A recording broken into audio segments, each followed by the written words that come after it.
আসসালামু আলাইকুম, স্বাগতম সবাইকে লাইভ লার্ট স্কুলে। আমি ইমরান। তো এর আগের ভিডিওতে আমরা 21 নম্বর পর্যন্ত করেছিলাম। আজকে আমরা 22 থেকে শুরু করব। তো 22 নম্বরের প্রথমে দেওয়া আছে √5 এবং √4 দুইটি বাস্তব সংখ্যা। ক নম্বরে বলা হয়েছে কোনটি মূলদ এবং কোনটি অমূলদ নির্দেশ করো। তো এখানে 22-এর কতে √5 এবং √4। তো আমরা জানি কি মূলদ এবং অমূলদ সংখ্যা কোনটা, যেটাকে পি বাই কিউ আকারে প্রকাশ করা যায় এবং কি কিউ নট ইকুয়ালস টু 0, সেটাই হচ্ছে কি মূলদ। আর যেটা পি বাই কিউ আকারে প্রকাশ করা যায় না সেটা হচ্ছে অমূলদ। এখন আমি বলেছিলাম এর আগেও, যদি রুটের ভিতরে যদি পূর্ণবর্গ সংখ্যা থাকে তাহলে সেটা কি মূলদ সংখ্যা হবে। এখন এখানে বা পি বাই কিউ আকারে প্রকাশ করা যায়, যেমন ধরো 4কে আমরা কি প্রকাশ করতে পারি, 4/1 আকারে লিখতে পারি, তো এটা হবে মূলদ। আবার √5, রুটের ভিতরে যদি পূর্ণবর্গ সংখ্যা না থাকে তাহলে সেটা কি সংখ্যা, সেটা হবে অমূলদ সংখ্যা। তাহলে এটা হচ্ছে কি অমূলদ সংখ্যা, এটাকে পি বাই কিউ আকারে প্রকাশ করা যায় না। যদি ক্যালকুলেটর ইউজ করে মান বসালে এটা বোঝা যাবে আর কি। এরপর খ নম্বরে বলা হয়েছে √5 এবং 4-এর ভিতরে দুটি অমূলদ সংখ্যা নির্ণয় করো। তো এটা আরো সহজ। যেমন খ নম্বরে √5 এর মানটা আমরা প্রথমে লিখব। √5 ইকুয়ালস টু লেখা যায় 2.23 2.2360679 ... এটা। এরপর আরেকটা সংখ্যা হচ্ছে কত, 4। এখন আমরা যদি লিখি, ধরি একটি সংখ্যা কত এ সমান যে কোনো একটা সংখ্যা লিখতে পারি আমরা। এখন এখানে এটাকে আমরা সংখ্যা রাখার মাধ্যমে বোঝাতে পারি বিষয়টা। যেমন ধরো এখানে এটা হচ্ছে 0, এটা 1, এটা 2, এটা 3, এভাবে যেতে থাকবে। এটা 4, এটা 5, আবার এখানে -1, -2, -3, এরকম। তো এখানে দেখো 2.23 ধরো এখানে একটা সংখ্যা, এখানে আরেকটা হচ্ছে কত 4, এটা হলো 4। এবং এই দুটার মাঝখানে কিন্তু আমরা অসংখ্য সংখ্যা লিখতে পারি, 3 লিখতে পারি, 3.44। কিন্তু এখানে বলা হয়েছে খ নম্বরে, এখানে আমাদের কাছে জানতে চেয়েছে কোনটা অমূলদ সংখ্যা নির্ণয় করো। অমূলদ সংখ্যা আমরা যে কোনো একটা সংখ্যা লিখতে পারি। 2.2 আছে, আমরা ধরো 2.3 লিখলাম, 2.345 6 ... দিয়ে দিলাম, যেহেতু এটা কি অসীম অনাবৃত সংখ্যা। 2 3 5 6, এখানে কোনো রিপিটেশন নাই, তাহলে এটা কি অসীম অনাবৃত সংখ্যা। এগুলোকে কি বলা হয়, অমূলদ সংখ্যা। তাহলে একটা সংখ্যা লিখলাম। আরেকটা আমরা আরেকটা সংখ্যা যে কোনো সংখ্যা লিখতে পারি, যেমন 3 দিয়ে লিখতে পারি, 3.456 2 3 1, ইচ্ছা মতো আমরা লিখবো। এখন এখানে তাহলে কি এ এবং বি, কিন্তু এ এবং বি √5-এর চেয়ে বড়, 5-এর চেয়ে বড় এবং 4-এর চেয়ে বা 4-এর ছোট, অর্থাৎ আমরা কি লিখতে পারি, এই এর মানটা আমরা লিখতে পারি, যেমন √5-এর চেয়ে কি বড়, সরি এখানে 2.3456 ... আবার এটা কি 4-এর চেয়ে ছোট, এবং আরেকটা কি, এবং √5-এর চেয়ে বড় হচ্ছে কত, এটা 3.45623 ... এখানে 4-এর চেয়ে ছোট। এখানে আমরা পরবর্তীতে লিখে দিতে পারবো যে যেহেতু 2.3456 এবং এই দুটা অমূলদ সংখ্যা এবং √5-এর চেয়ে বড় এবং 4-এর চেয়ে ছোট, সুতরাং এ এবং বি হচ্ছে কি নির্ণেয় দুটি অমূলদ সংখ্যা। তো এরপর আমরা গ নম্বরে দেখি। গ নম্বরে বলা হয়েছে প্রমাণ করো √5 একটি অমূলদ সংখ্যা। এটা আমরা ইতিমধ্যেই দেখেছি, তো এটা আমরা এখন দেখবো না। এখন আমরা দেখবো 23 নম্বরে সরল করো। এখানে একটা দুইটা অঙ্ক দেওয়া আছে, এই দুইটা আমরা দেখবো এখন। আচ্ছা, 23-এর কতে এটা দেওয়া আছে 0.3 উপরে বর্গমূল ইন্টু 0.83 3 এর উপরে বর্গমূল ভাগ 0.5 ইন্টু 0.1 উপরে বর্গমূল প্লাস 0.35 উপরে বর্গমূল চিহ্ন ভাগ কত 0.08। এখন এটাকে আমরা কি করব, সরল করব। তো সরল করার জন্য প্রথমে আমরা এর আগে আমরা কি এই দশমিক আবৃত যে সংখ্যা আছে সেটাকে আমরা সাধারণ ভগ্নাংশে প্রকাশ করব। এরপর আমরা স্বাভাবিক নিয়মে যেভাবে গুণ করতে হয় সেভাবে গুণ করব। তো এখানে 0.3 কে আমরা কি লিখতে পারি, উপরে 3 - 0 বা 3 লিখতে পারি, ভাগ নিচে 9 ইন্টু পুরোটাই লিখবো 83 বিয়োগ কত 8, অর্থাৎ এই দশমিকের পর অনাবৃত অংশ একটা একটা আটই আছে, এই কারণে আমরা 8 লিখবো আর কি। এরপর এই অনাবৃত অংশের জন্য 0 হবে একটা, আর এখানে 3-এর উপরে এটার কারণে একটা 9 হবে। প্রথমে 9, এরপর 0। এগুলো আমরা বেসিকগুলো আমরা মেন ভিডিওতে আগেই বলেছি, তো দেখেছি। তো এখানে আমরা এই শর্ট ওয়েতে এগুলো দেখাবো। তো এখানে দেখো 0.5, 0.5 কি লিখতে পারবে? 5/10 ইন্টু এটাকে কি লিখতে পারি? 1/9, 1 - 0 ভাগ 9। আশা করি বুঝতে পারছো।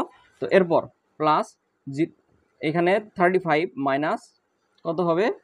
দশমিকের পর 3 আছে, শুধু এখানে 3 বিয়োগ হবে, সরি দশমিকের পর না, মানে অনাবৃত্ত অংশ আর কি। আবৃত অংশ তো আছে এই দশমিকের আগে বা পরে, যেটাই হোক, উপরের ক্ষেত্রে এই নিয়ম। আর এখানে কি হবে? 9, এটার জন্য 9 হবে, একটা পূর্ণপূর্ণকের জন্য 9, আর এখানে এটার জন্য 0 হবে। এরপর কি আছে? ভাগ। ভাগ কত? 0.08। তো এখানে আমরা কি লিখবো? 8 - 0 ভাই কত? 9, 0। তো এখানে মনে হয় ব্র্যাকেট দেওয়া নাই। আচ্ছা ঠিক আছে। এরপর এখানে আমরা এটা কাটাকাটি করব, বা সরাসরি এখানে কাটাকাটি করতে পারি। 1/3 হবে, 1/3 ইন্টু এখানে 83/90 একবারে সরাসরি লিখে দেবো, বা তোমরা কাটাকাটি করলেও লিখতে পারো। 83 - 8 বাই কত? 90। এটা আসবে 5/6, 5/6 ভাগ। এরপর কত? এটাকে কাটাকাটি করলে কত আসে? 1/2। 5/10 যেহেতু, এটা কত? 1/2। আমরা দেবো 18, তাহলে এখানে কি আসবে? 18 ভাগ কত? 1/18 এটা থাকলো। এরপর প্লাস চিহ্ন কত? এটা 35 মানে 32/90। এটা এখানে ক্যালকুলেটর ইউজ করতে পারো। ক্যালকুলেটর ইউজ করলে কত আসে দেখো।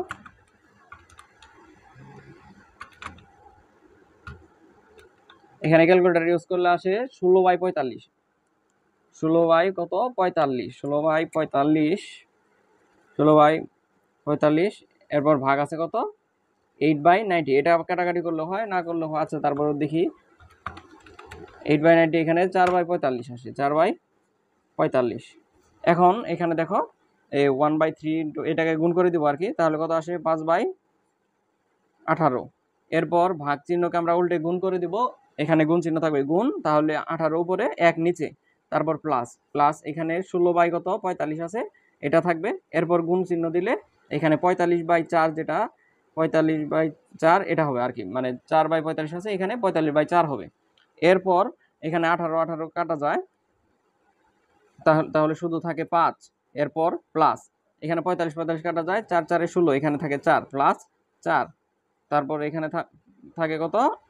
9। এটাই হচ্ছে অ্যান্সার। আচ্ছা এখন দেখো এখানে 23-এর খ, এটা হচ্ছে লাস্ট ম্যাথ এই অধ্যায়ের অনুশীলনীর শেষ অঙ্কটা। তো এখানে এটা অনেক বড় একটা অঙ্ক। এখানে দেওয়া হয়েছে প্রথমে 6.27 ইন্টু 0.5, প্রথমে ফার্স্ট ব্র্যাকেট, তারপর প্রথমে থার্ড ব্র্যাকেট, তারপর ফার্স্ট ব্র্যাকেট, তারপর ভাগ, এরপরে আবার সেকেন্ড ব্র্যাকেট 0.5 ইন্টু 0.75, আবার ইন্টু 8.36। এটাকে সরল করতে হবে আর কি।